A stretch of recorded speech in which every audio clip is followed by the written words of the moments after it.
alaikum. Peace to you all. My name is Saba Ahmed. I'm a law student at American University.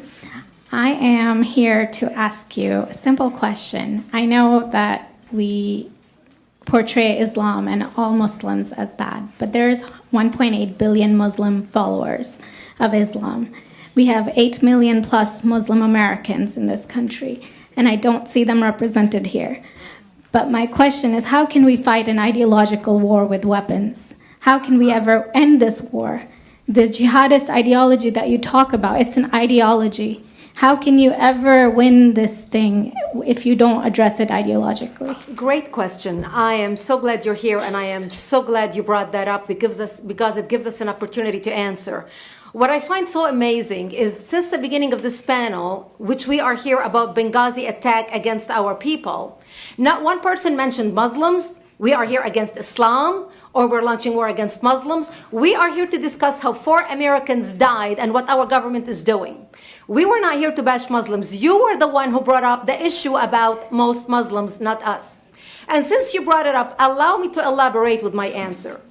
There are 1.2 billion Muslims in the world today. Of course, not all of them are radicals. The majority of them are peaceful people. The radicals are estimated to be between 15 to 25%, according to all intelligence services around the world. That leaves 75% of them peaceful people. But when you look at 15 to 25% of the world Muslim population, you're looking at 180 million to 300 million people dedicated to the destruction of Western civilization. That is as big of the United States. So why should we worry about the radicals, 15 to 25%? Because it is the radicals that kill. Because it is the radicals that behead and massacre. When you look throughout history, when you look at all the lessons of history, most Germans were peaceful. Yet the Nazis drove the agenda. And as a result, 60 million people died. Almost 14 million in concentration camps. 6 million were Jews. The peaceful majority were irrelevant. When you look at Russia, most Russians were peaceful as well. Yet the Russians were able to kill 20 million people. The peaceful majority were irrelevant. When you look at China, for example, most Chinese were peaceful as well. Yet the Chinese were able to kill 70 million people. The peaceful majority were irrelevant. When you look at Japan prior to World War II, most Japanese were peaceful as well. Yet Japan was able to butcher its way across Southeast Asia, killing 12 million people, mostly killed with bayonets and shovels. The peaceful majority were irrelevant. On September 11th in the United States, we had 2.3 million Arab Muslims living in the United States. It took 19 hijackers, 19 radicals to bring America down to its knees, destroy the World Trade Center, attack the Pentagon, and kill almost 3,000 Americans that day. The peaceful majority were irrelevant.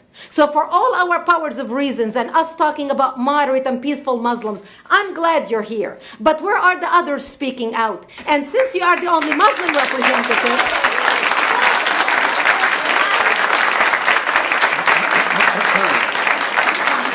save the applause till the end.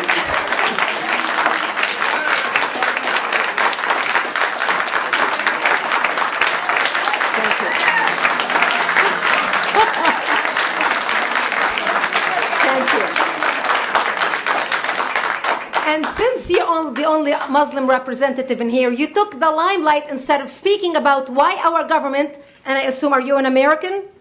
You're an American citizen. So as an American citizen, you sat in this room and instead of standing up and saying a question or asking something about our 4 Americans that died and what our government is doing to correct the problem, you stood there to make a point about peaceful, moderate Muslims. I wish you brought 10 with you to question about how we can hold our government responsible. It is time we take political correctness and throw it in the garbage where it belongs and start calling it fair.